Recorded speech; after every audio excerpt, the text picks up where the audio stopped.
your problem, and it's going to kill you. Get it? It's going to kill you. It's going to kill you. Get it? It's going to kill you.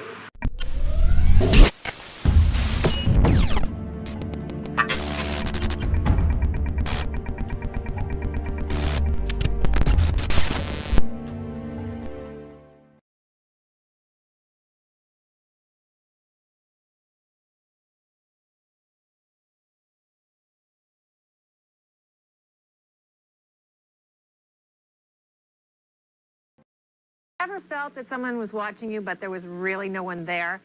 What if someone really was watching?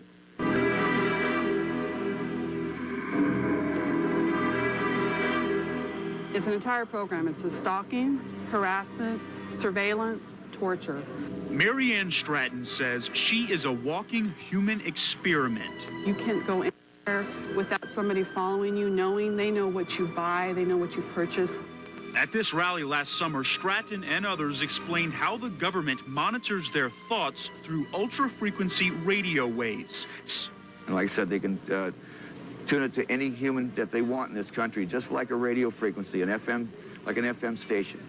They say the waves can also control their minds and their bodies. They can cause your heart to hurt, they can cause you blast your stomach, they can cause your ankles to give out, they can cause your knees to give out. Whatever they direct it to, wherever they can direct the pain to, your body feels all of it. Why? They claim the government is perfecting mind control technology to use in war. And it's all a form of terrorism and torture to drive the targeted subject insane, to drive the human insane. The government has confessed to similar operations in the past using LSD or hypnosis. Now, hundreds of self-proclaimed mind control victims say these documents prove it's happening again. As hearing the voices of their perpetrators in their head or in their surroundings while they're being attacked. Wow.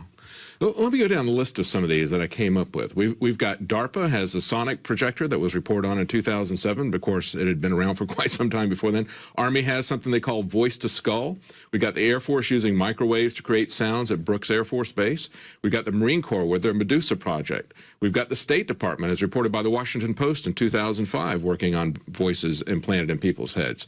We've got a couple of companies, one that has patented something called hypersound. That's American Technologies. Has also got Holosonic Research Labs, also has a patented version. So the military-industrial complex has been all over this. When you see something this wide, this is not just one little research project from one organization. And this is something that 5, 10 years ago, it was being reported on in even mainstream press like the Washington Post, and yet nobody knows about this.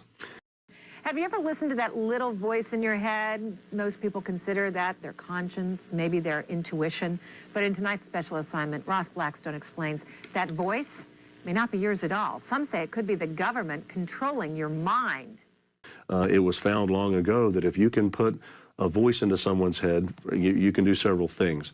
If I put a voice that's foreign to your normal thought pattern in your head, that becomes harassment.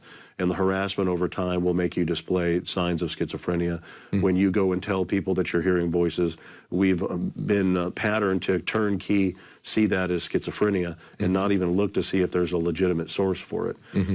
If I put a voice in your head that's in your voice, and if you pattern a thought, like I tell some of these victims, when you read a book, you're actually hearing your own voice in your head as you read. If I put that voice in your head, then that becomes a thought, and you'll act on those thoughts, and that's how they think that some of this is being used for subliminal control. Wow. I know that in some of these articles I was reading on the mid-2000s, they were talking about how they were using it as the voice of God, as the voice of Allah, because they figured that there was something that they could use. They thought that the people that they were going against that were Muslims were very religious, superstitious. And that was used in the field of battle. The voice of God weapon, which is actually called SQUAD, or Silent Sound Spread Spectrum, was used in the first Operation Desert Storm. That was one of those scenarios where 1,500 Iraqi soldiers disassembled their weapons, got to their knees, and surrendered to 150 Marines who didn't have enough slip ties to tie them all together, because, and this was admitted, that they used SQUAD to put the voice of Allah in their heads to tell them to surrender.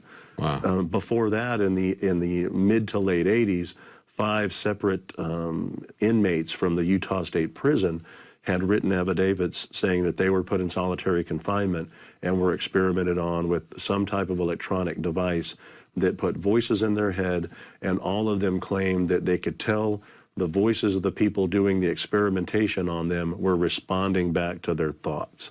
Wow.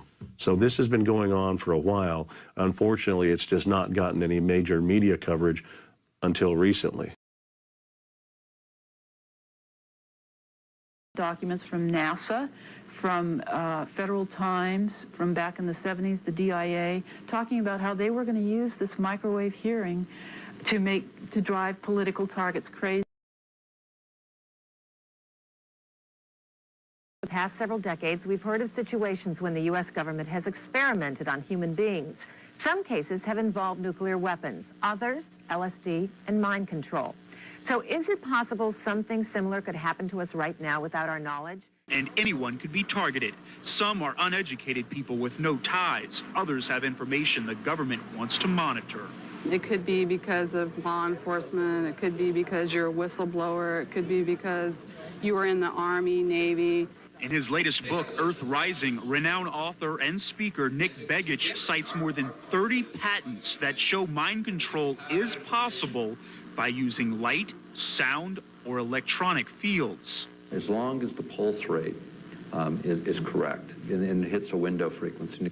He uses an example from 1997, when more than 600 Japanese children went into epileptic seizures while watching a cartoon, which flashed a light at a certain rate. Similarly, he says if a radio wave is sent at the right frequency to an acupuncture point on the skin, it will translate into an auditory signal that is sent directly to the brain. Begich used this infrasound device to demonstrate on me. I can hear it when you press it to my skin, but not when you take it off. Right. So that's sending the signal through my skin. Through your nervous system, right into the brain, and the brain is decoding it. And so it's almost like it's right in the center of your head. And you can do that even if you weren't touching my skin? Not with this device, but if I were using a microwave carrier at a distance, we could achieve the same thing. He says the sound could then be used to control my behavior, and the waves can be sent through any energy source, radio towers, indoor lights, especially the internet.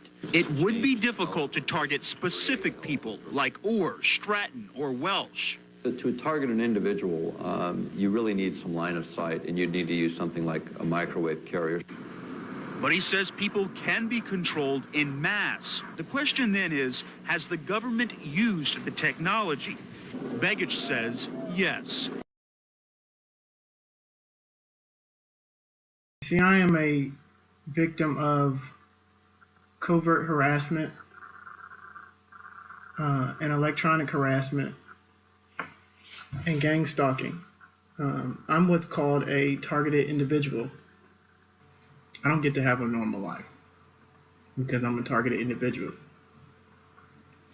I don't get to have a wife and kids and a career where I get to rise and fall on my own merits. That's not what targeted individuals get. What we get is grief and pain and hardship and loneliness. And it's not fair.